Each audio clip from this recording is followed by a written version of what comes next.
Hello everyone and welcome to another How Lou Sees It review.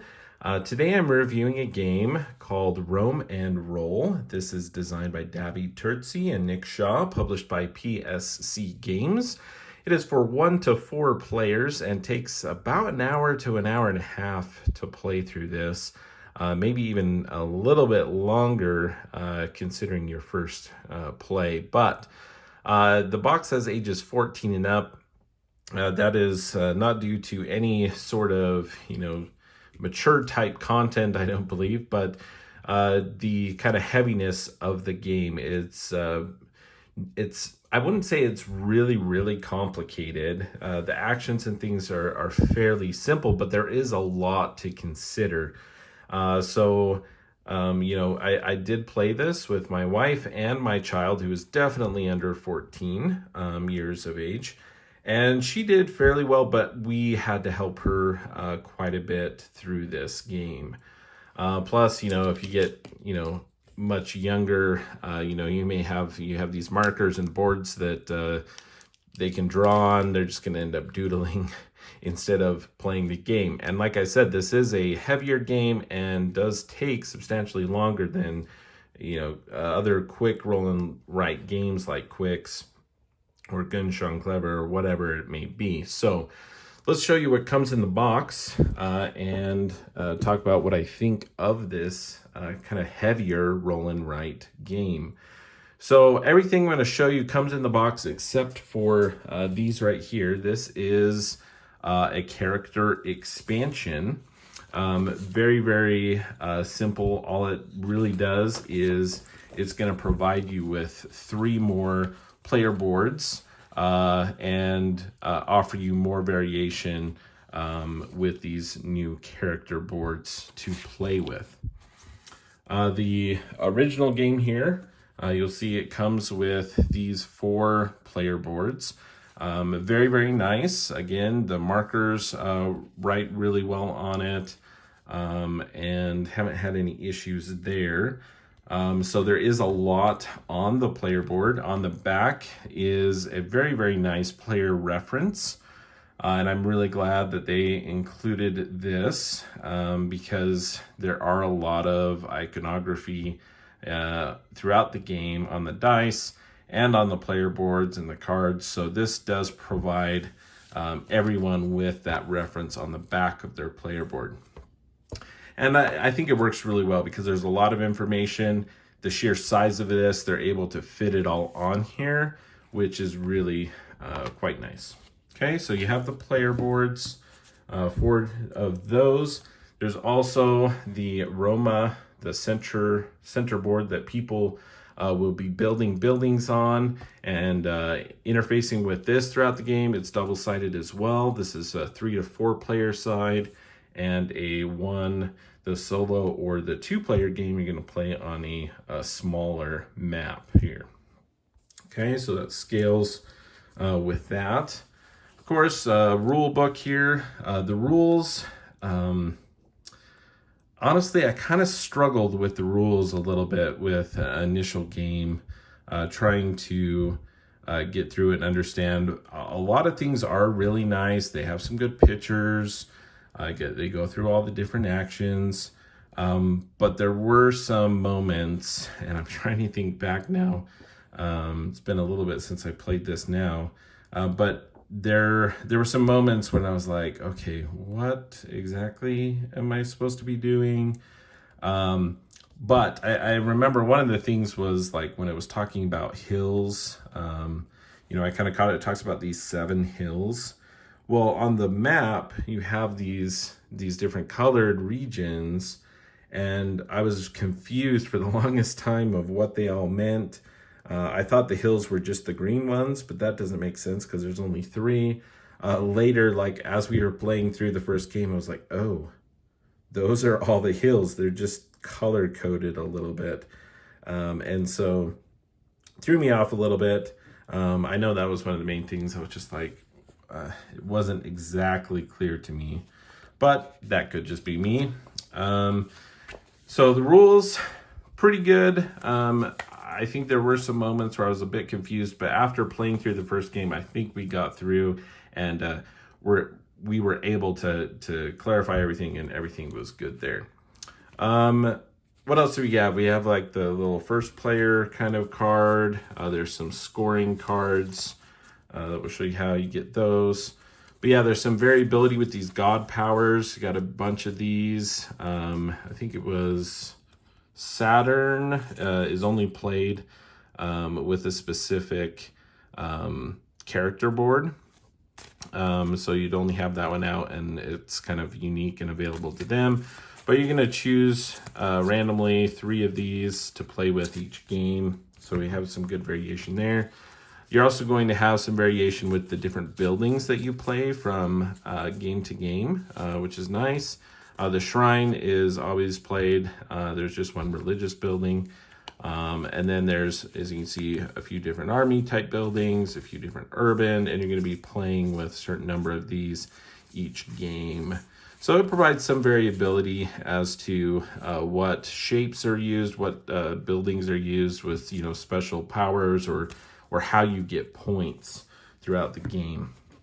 I mentioned the solo mode. It includes these cards in support of the solo game. We have these awesome big chunky dice, which I think is really, really good because you're going to be drafting these, and the symbols on them are, I think, nice and clear. And again, very nice chunky dice for that purpose, so that they're big so people can see them better. So I'm glad they did that. But yeah, the dice are really, really nice. You can see that it's kind of that indentation. I don't know the technical term for that type of dice, but they're indented and then either painted white or black, it looks like, filled in. But just really, really excellent quality dice in the game. I showed the markers before. There's 4 markers. There's 2 meeples in each player color as well. Roman roll, in its essence, is people are going to be scoring points on their board here. The player board, so I mentioned, you know, the iconography and everything on the back. This also shows you and describes to you all the different player actions that people can take on their turn. And they are all unique. So these advisors are different for each of the different characters. And so they kind of focus on different things. You know, maybe one person's focusing on military, one person is focusing on, you know, being a good merchant and trading a bunch, getting a lot of points that way. And here's your end of game scoring as well to remind you, you know, how you get points.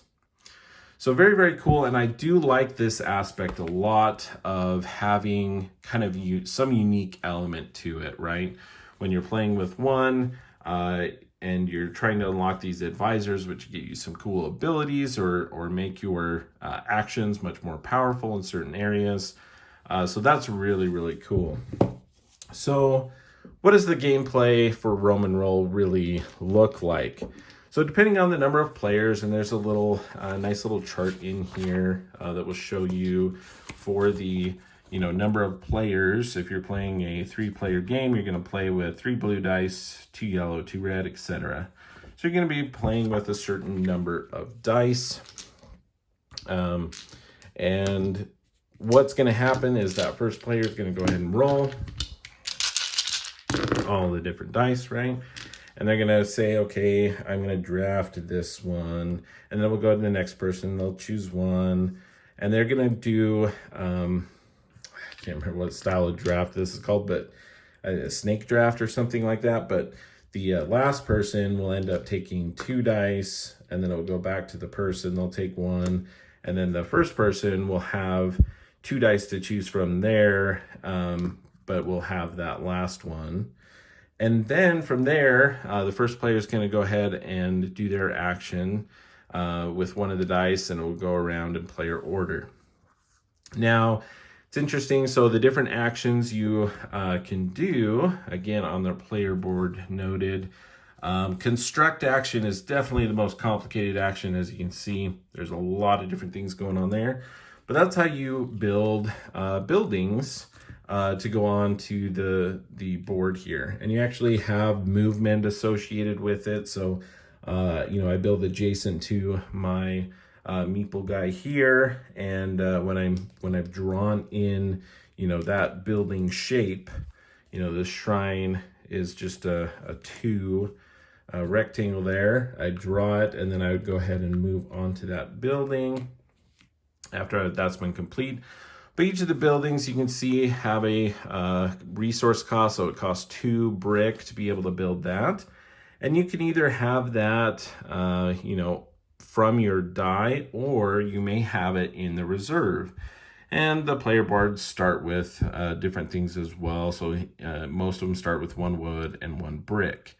And you cancel those out, or if you have resources that you're not using from your die, you can go ahead and put them in your storage. But in order to build, you have to have like a builder icon, or an architect icon. And I don't want to get into all the rules because, like I said, this is very, very heavy. I just want to get into the review, but you have all these different buildings available. You use a meeple to go onto one of these cards after you build it. And that makes it more difficult for someone else to build that because they're going to need this architect icon specifically instead of just the builder icon to be able to do that. Raise legions, you're going to get armies, you're going to conquer. You go to these different areas from Rome, and you're going to conquer these little areas to get you glory. You're going to expand. You're going to renovate these roads as they become available, giving you more points. And all of your connected settlements in tax. So as you get these different settlements, you can use your tax action to get a bunch of stuff, resources, coins with trade, and different things like that. So there's a lot going on, but all of these are worth 1 point each. So if you're getting coins, that's a point. If you're renovating roads and such, you're getting points from there. You're conquering settlements, you're getting glory, you're doing that. You're building buildings and you're getting points from there. Here you keep track of your armies, and then you have these guys here, the senators, which allow you to maybe manipulate the dice and such as you go along. The advisors, like I said, as you bribe the advisors with these specific resources, you're going to unlock special abilities or passive things that are going to boost your actions each time you do that. Whenever you completely fill up one of these advisors, you're also going to get victory points from there as well. Now, each of the boards have these little blue areas marked off, and they're going to be different for the different boards, depending on kind of what it is. But whenever you reach one of these blue segments, you're going to be able to nab one of the victory point cards here, these Nero cards. First one, so it's kind of a little bit of a race there on just, it doesn't matter which one, but when you mark off one, you get to take the top one. So as you can see, 7 points, 5 points, gets less and less as more and more get taken. Okay. And the game continues until you get to a point where you have, a lot of those things marked off there. Let me show you. So there's a lot going on. You're collecting and managing resources to do and trying to unlock more powerful things. You're trying to race to these different blue areas to get those scorecards. But a lot is managed on here too when you're building buildings, and you get some bonuses, for building next to, opponent buildings. And so moving around, you have a free movement action to move on to, an adjacent building. But if you need to move more than that, you're going to have to spend fish to move around. There's just a lot going on in Rome and Roll. So what are my thoughts about it? So Rome and Roll, like I said, is a heavier roll and write type game. I enjoy it. I enjoyed my time with it, but it is a bit lengthy. After you've played it a few times, it would go a lot quicker as people get familiar with the different actions and strategies there. I will say it was a little bit fiddly with the board. It's just hard. You're supposed to draw these shapes, and then there's these letters that remind you like what building it is, a shrine. But trying to draw those on here so they're legible with these kind of thicker markers was a little bit difficult. It wasn't too bad. I found myself wishing that I just had like little cardboard cutouts of some of the different designs in my color to use instead of the markers for the board. And I understand that would make the cost of making this game go up substantially rather than just using the markers to do that and being able to reuse it. It works fine. I found myself wishing that I had some tiles that I could just put out for the different buildings in my color. But again, then you have to do that for all the colors.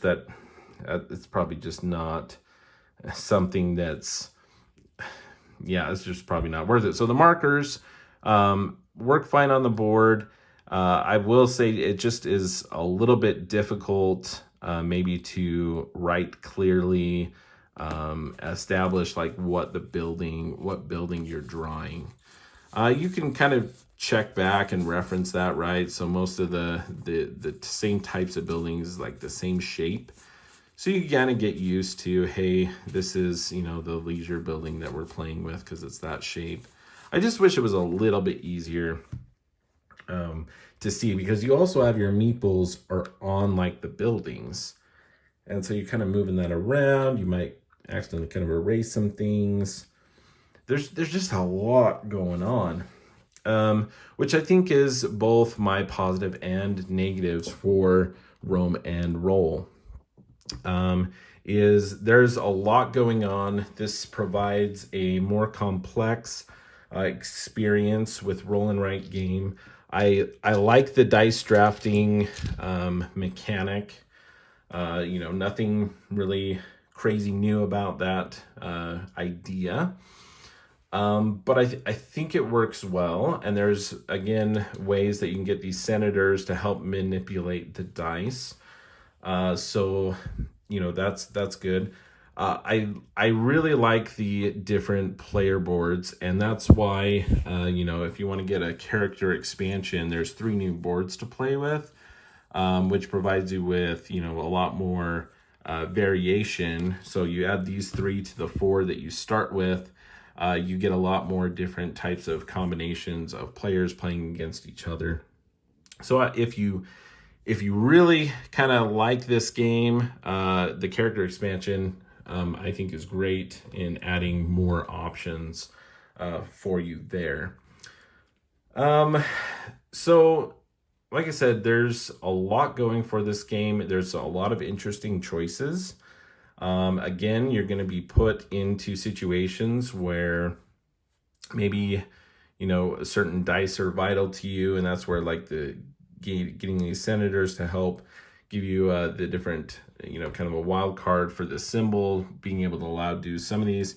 But as you can see, some of the actions, so these actions require these symbols, but the conquer action doesn't require a specific symbol to do that one, or the tax or the trade to be able to actually do those actions. So there's always going to be something you're going to be able to do with the dice.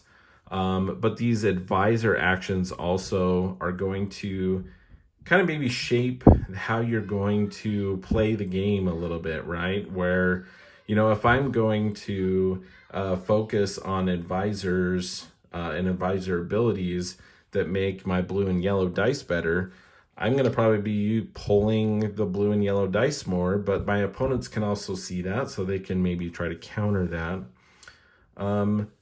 So yeah, there's just a lot going on in the game that we played. It was very heavy in certain areas.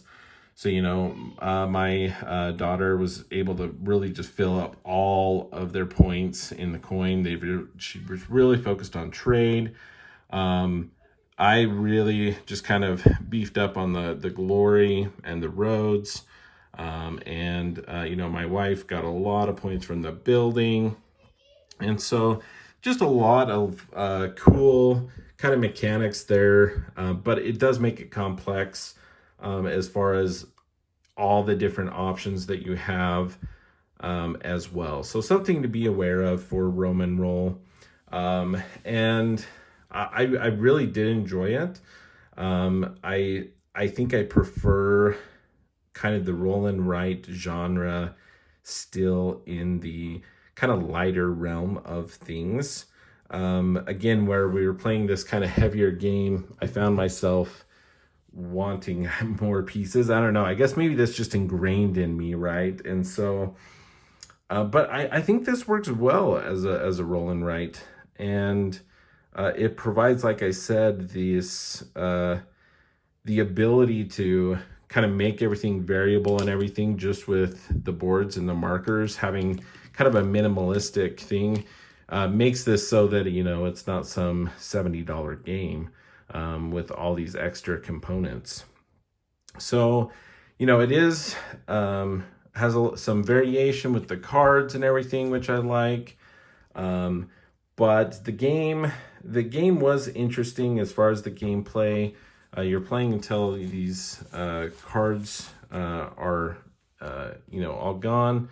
And so it's kind of interesting keeping track of, what's going on there. And you can kind of change, some of your strategy depending on where people are at with achieving some of those cards.